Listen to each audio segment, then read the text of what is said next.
আদর নয়, ছেলেকে আগলে রাখতে বাবা মা এবার ব্যবহার করলেন লোহার শেকল, যা অসহায়ত্বের আরেক নাম। আর এভাবেই গত ৬ বছর ধরে ছেলেকে বন্দি করে রেখেছেন দিনমজুর বাবা। নোয়াখালীর সেনবাগ উপজেলার জিরুয়া গ্রামের দিনমজুর হানিফ মিয়ার বড় ছেলে মামুন, ৪ ভাই ও ১ বোনের মধ্যে বড় তিনি।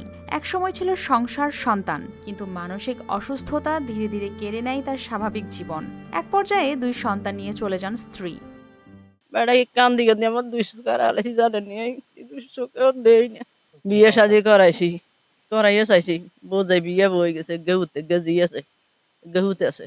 স্থানীয়দের মতে আর ১০টা সাধারণ ছেলের মতোই তিনিও ছিলেন মেধাবী ও প্রাণবন্ত, কিন্তু প্রায় ১৫ বছর আগে হঠাৎ করেই তার আচরণে পরিবর্তন দেখা যায়। এমনকি তৈরি হয় মানুষকে আঘাত করার প্রবণতা। তোর বয়স হয়েছে আর এই ছেলেটা এলোমেলো ভাবে চলে, কথাবার্তা শুনে না, মানুষের ক্ষয়ক্ষতিও করে। এই আর দিন দিন যখন বড় হইলো তখন আরো বেশি ক্ষয়ক্ষতি করে।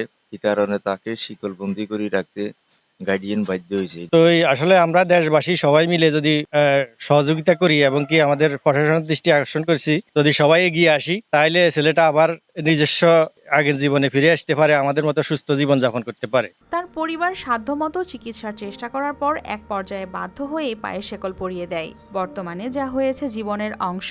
এখন নিরুপায়ে আমি তারা সেন তালা দিই, বন্ধ করে রেখেছি। এই আমার একটা আবেগ, যদি বাংলার সরকার আমার যদি কিছু হেল্প করে বা কিছু সাহায্য সভ্যতা করে, তাহলে আমি ছেলেটারে হয়তো ব্যবস্থা করে চিকিৎসা করাইতাম পারি। তার বাবা হানিফ মিয়া একজন দিনমজুর। ছেলের উন্নত চিকিৎসার খরচ বহন করা তার পক্ষে সম্ভব না হওয়ায় এই ছোট্ট ঘরেই কাটছে মামুনের দিনরাত। কারণ ছেড়ে দিলে তিনি মানুষের ক্ষতি করেন কিংবা কোথাও হারিয়ে যান, তাই বাধ্য হয়েই এমন কঠিন সিদ্ধান্ত নিতে হয়েছে তাদের।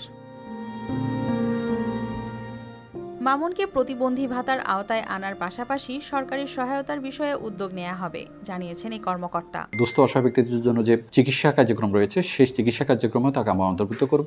পাশাপাশি এলাকার যে সচেতন মহল রয়েছেন তাদের প্রতি অনুরোধ জানাবো যে মামুনের মতো যে প্রতিবন্ধী বা দুস্থ অসহায় ব্যক্তিরা আছে তাদের পাশে দাঁড়ানোর জন্য। পায়ে শিকল পড়েছে মামুনের, কিন্তু বন্দী হয়েছে তার পরিবার। আর্থিক অসহায়ত্বে যদি চিকিৎসার সুযোগ মেলে, হয়তো আবারও স্বাভাবিক জীবনে ফিরতে পারেন তিনি। News desk, RTV।